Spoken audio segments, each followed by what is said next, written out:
Hello mga chong! Ayun, nagbabalik po ulit po tayo at nandito po tayo namasyal po sa Namsan Tower. Dahil nga po 4 na araw po kaming walang pasok. Dahil po New Year po rito. Happy New Year po sa mga Chinese. So yun po yung pagbaba po namin ng bus ay nakabungad po agad. Yung pong itong mga pares-pares, kanya-kanya po silang yakapan dahil sa klima po ay malamig.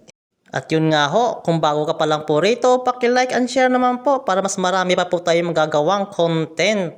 Yun no, papunta na po tayo sa tower kung saan po nakasabit yung mga padlock na pinagmamayabang po dito sa South Korea. Kung gaano po karami yung mga padlock.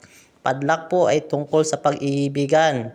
Yun, iwan ko kung totoo nga po ba ito. Tara, samahan niyo po kami. Paakyat patungo po sa magandang tanawin. Iwan ko kung maganda nga ba yung tanawin o sakit sa mata dahil nung una pa lang sa pagbaba ng bus ay nakakaumay na. Ayun nga ho guys, nandito na po tayo sa dulo. Panoorin nyo.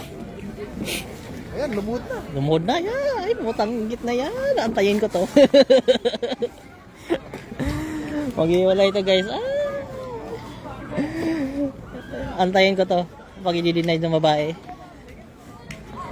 Sama ng ano ko no? Ang sama ng panalangin ko no? Yung bang mag-aantay ka ng may magpo-propose tapos aayawan ka ng babae. Pwede na! Okay, let's go.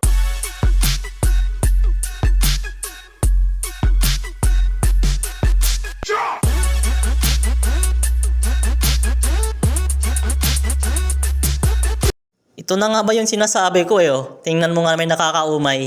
Nako ate, lulukuhin ka rin yan. Lalaki ho ang gusto niyan, hindi ikaw. I still love you.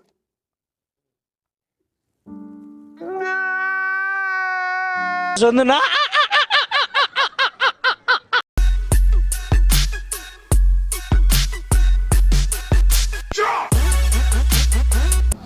Naarkila ho, taga-picture.